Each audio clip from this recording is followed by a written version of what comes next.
many former religious celebrations have fallen into abeyance, the two major Christian holidays today being Easter and Christmas, having survived by being as much secular as spiritual. In 1908, Whitsuntide was said to be on a par with those two other holidays. Whitsuntide, or Pentecost, is one of the days formerly imbued with more widespread significance. The first celebration of Pentecost is thought to be as early as the 1st century AD. Aside from churchgoers, it passes by largely unnoticed in Australia, the United States, New Zealand and Canada. In Europe it is still commemorated with more zest. It falls on the 7th Sunday following Easter, and marks the day when the followers of Jesus are said to have received the Holy Spirit.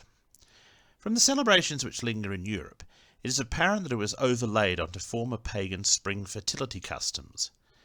The celebration of children is important to Whitsuntide, as would be expected of a holiday related to birth and renewal.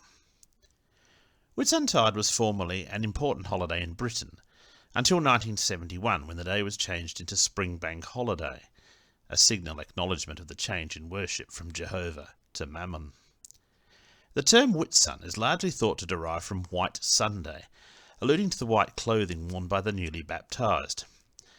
Yet some say it was originally Wit, W-I-T, as in the wit descending on the Christians. It has also been called Bread and Cheese Day, from a tradition of throwing cheese in Gloucestershire. The drinking of Whitsun ale was a common feature through Britain. It was on Pentecost 1549 that the English language was introduced for public worship. While Pentecost is not as widely marked as other festivals today, a new tradition arose in London in 2008 to hold a Pentecost festival involving music, sport, art and cultural events. In France, a picnic lunch on Pentecost is traditional, and Pentecost Monday is still a public holiday. It remains a long weekend in the Netherlands too.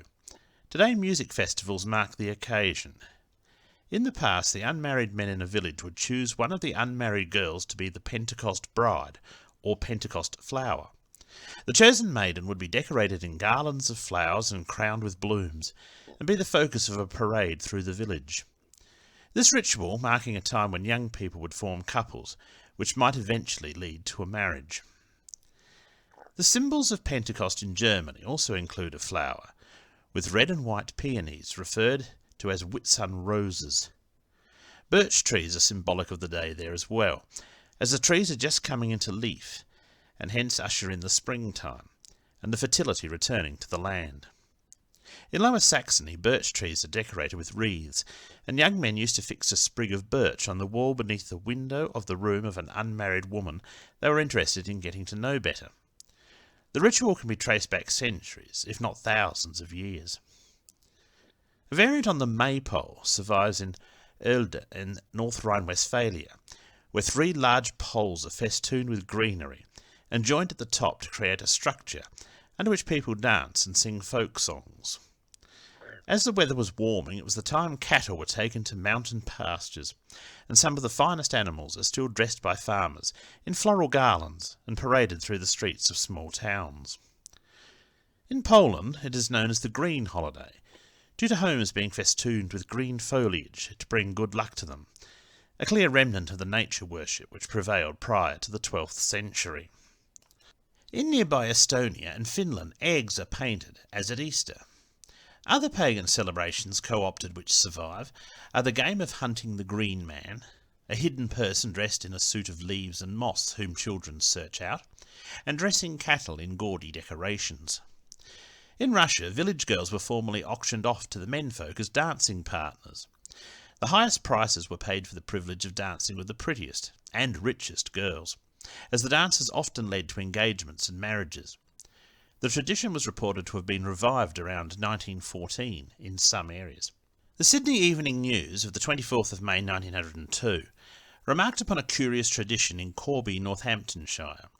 Said to commemorate when Queen Elizabeth I issued a charter freeing citizens of the town from serving on juries at Northampton and releasing the Knights of the Shire from the militia law.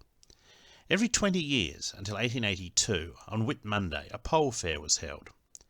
The people rose early and the entrances to Corby were blocked, and anyone wishing to travel through was compelled to pay a toll. Those failing to do so were placed on a stout pole and carried through the streets surrounded by the shouting populace to be placed in the stocks. The report ended with a question if the tradition would be conducted again in 1902 as due, or if it had died out. In fact, there is a pole fair planned for 2022 to be held in Charter Field, and there is evidence it predates the Charter and may have been held as early as 1226.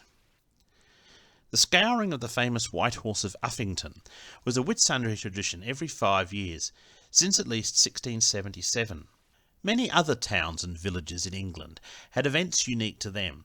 Some have lingered, others vanished with time.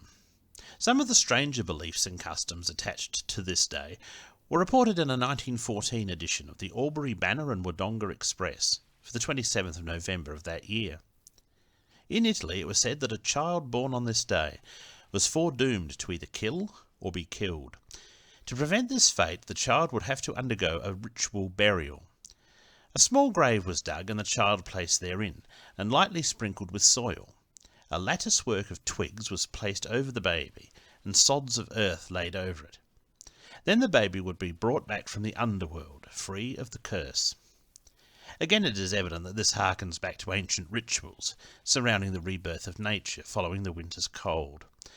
The similarity to the story of Jesus rising from the tomb, allying it to Whitsuntide.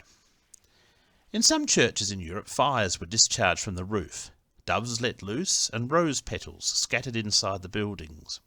Today, some churches lower a carved dove figurine over the congregation and swing the ersatz bird back and forth, symbolising the Holy Spirit.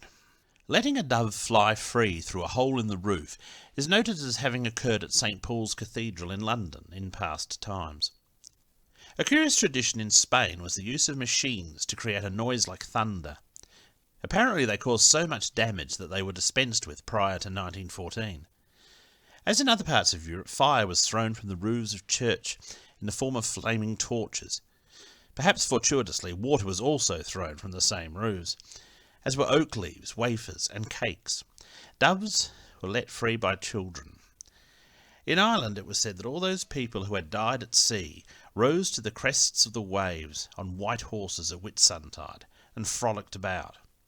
One fisherman, it is said, was in his boat one night when he witnessed the dead rise from the depths and ride the phantom horses across the cold sea. Their faces were pale, but their glaring eyes burned with fire, and seeing the living man, they came to claim him for their host. The fishermen made haste for the shore as their long, thin arms reached out to clutch him.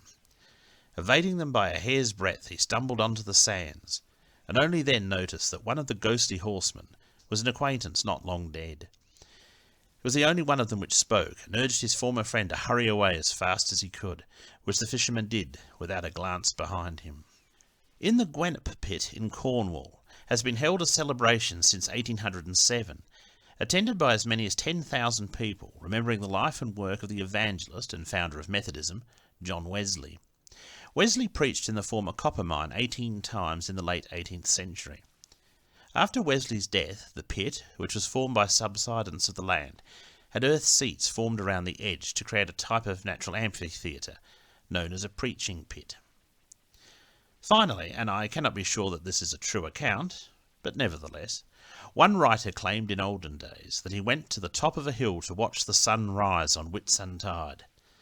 As it rose over the land, the sun, presumably in an excess of joy, skipped, danced, played, and turned about like a wheel. Happy Whitsuntide.